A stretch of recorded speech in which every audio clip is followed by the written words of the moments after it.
तो देखिए लगातार हम आपको तस्वीरें दिखा रहे हैं ग्राउंड जीरो से, लेकिन इसी बीच एक और महत्वपूर्ण जानकारी दे दें। पाकिस्तान और भारत के बॉर्डर पर यानी कि जम्मू कश्मीर की अगर बात करें तो यहां पर सरहद पार से पाकिस्तान की कायराना हरकत लगातार जारी है और ऐसे में बॉर्डर से सटे गाँव में रह रहे लोगों के लिए बंकर तैयार किए गए हैं, जिनमें लोग जो है रह सके, सुरक्षित तरीके से रह सके। कैसी तैयारी है ये रिपोर्ट आपको दिखाते हैं।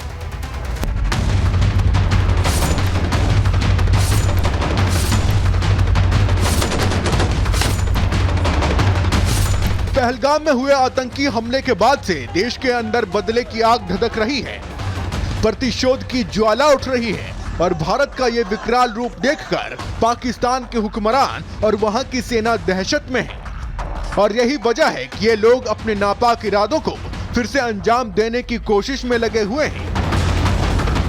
सरहद पार से पाकिस्तान लगातार सीज फायर का उल्लंघन कर रहा है। लगातार 8वें दिन पाकिस्तान ने फिर से सीज फायर तोड़ा और कश्मीर में फायरिंग की। उरी में भी पाकिस्तानी सैनिकों ने गोलियां दागी और इस नापाक हरकत का भारतीय सैनिकों ने भी मुंह तोड़ जवाब दिया। लेकिन बात अब जम्मू कश्मीर के अवाम की सुरक्षा की है। ऐसे में उरी में कश्मीरी लोगों की सुरक्षा के लिए कदम उठाए जा रहे हैं, जिसके लिए वहां बंकर तैयार किए गए हैं जिसमें लोग सुरक्षित रह सकें। जहां पर मेरी मौजूदगी इस वक्त है, मेरे पीछे जो देख रहे हैं आप, ये छोटा सा बंकर है।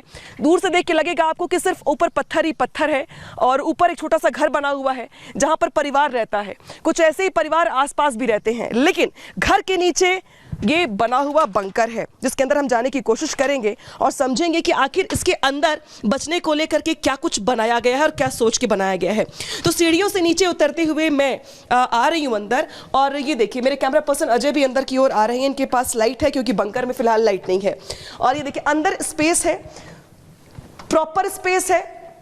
50 से 60 लोग बड़े आराम से यहाँ पर आकर के छिप सकते हैं, रह सकते हैं। एक बल्ब लगाया गया है और यहाँ पे देखिए कुछ ऐसे मजबूत बंकर हैं जहाँ पे ऊपर सिर्फ और सिर्फ पत्थर की पूरी शैडो है। इसके ऊपर भी एक घर बना हुआ है, इसके बगल में भी घर है और इसके अंदर भी देख रहे हैं आप कि प्रॉपर ये जो देख रहे हैं आप ये बंकर है।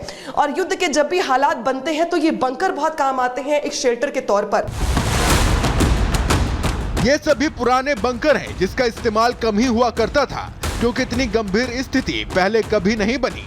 और जब पाकिस्तान की तरफ से लगातार सीज फायर तोड़ा जा रहा है, ऐसे में इन बंकरों में सुरक्षा व्यवस्था को दुरुस्त किया जा रहा है और वो तमाम सुविधाएं मुहैया कराई जा रही हैं, जिससे ये लोग फायरिंग के वक्त खुद को बंकर में सुरक्षित रख सकें।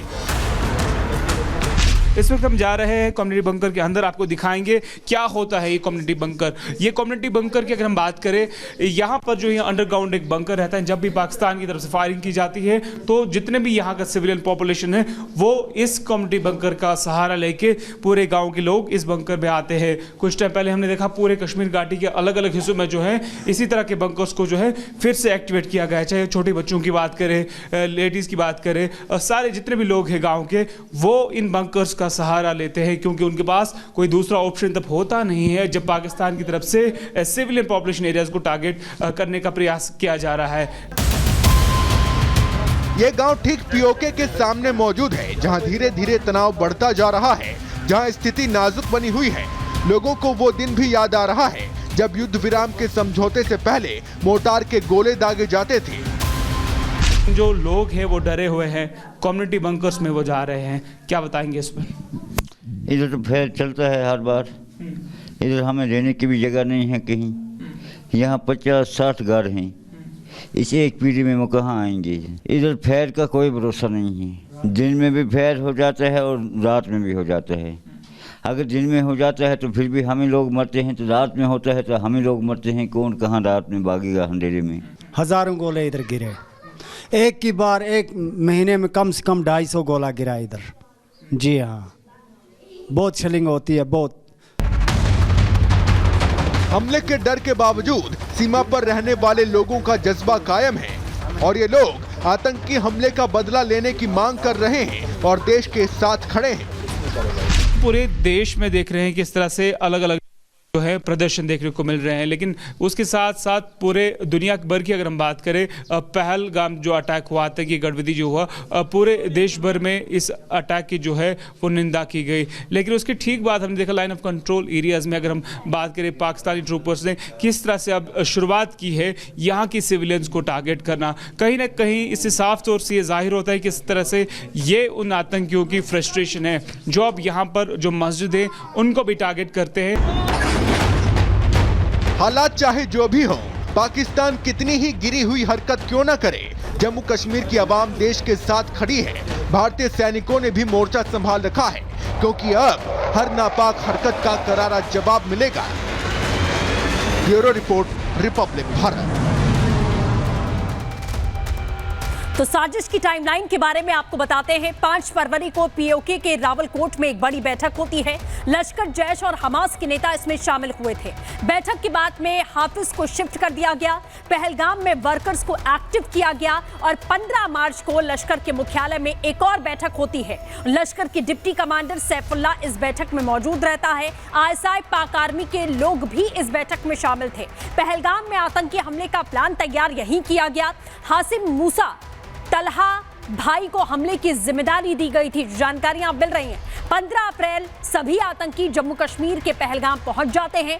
आरू घाटी, बेताब घाटी, अम्यूजमेंट पार्क की रेकी की जाती है और आतंकवादियों के ने हथियार भी बेताब घाटी में ही छुपा रखे थे पहले से ही, जो जानकारी यहां पर मिली है। और हाशिम मूसा तलहा भाई को ही इसकी जिम्मेदारी यहां सीधे तौर पर दी गई थी। तो पहलगाम हमले को लेकर बड़े खुलासे भी हो रहे हैं। आपको बता दें, खुलासा ये यहां पर हुआ है कि ग्राउंड वर्कर्स की मदद से ही इन आतंकवादियों ने इस पहलगाम में बड़े हमले को अंजाम दिया है।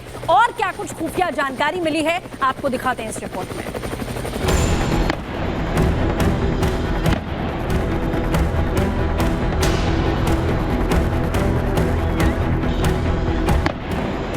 जब पहलगाम में आतंकी हमला हुआ था, तब ये कहा जा रहा था कि बिना लोकल सपोर्ट के आतंकी इतना बड़ा हमला नहीं कर सकते।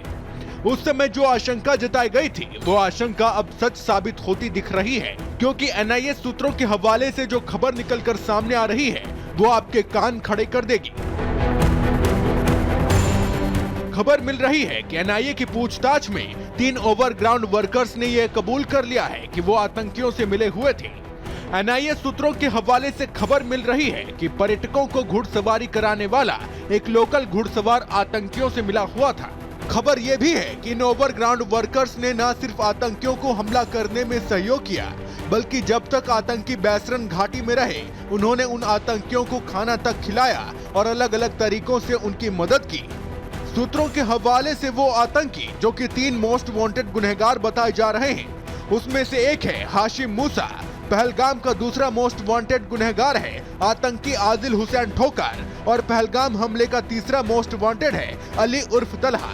ओवरग्राउंड वर्कर्स ने कैसे इन आतंकियों की मदद की, अब वो भी जान लीजिए। एक ओवरग्राउंड वर्कर ने आतंकियों को खूनी हमला करने का पूरा प्लान समझाया। दूसरे ओवरग्राउंड वर्कर ने आतंकियों को पूरे इलाके की रेकी करवाई और तीसरे ओवरग्राउंड वर्कर ने आतंकियों के लिए खाने पीने का इंतजाम किया। और इसी सपोर्ट की वजह से ही आतंकियों ने 26 लोगों की हत्या कर दी और धर्म पूछकर उन्हें मौत के घाट उतार दिया। ये पहली बार हुआ है जब जम्मू कश्मीर में धर्म पूछकर पर्यटकों को मारा गया है। और इस कायराना हरकत के पीछे ओवरग्राउंड वर्कर्स की 3 कैटेगरी का हाथ है।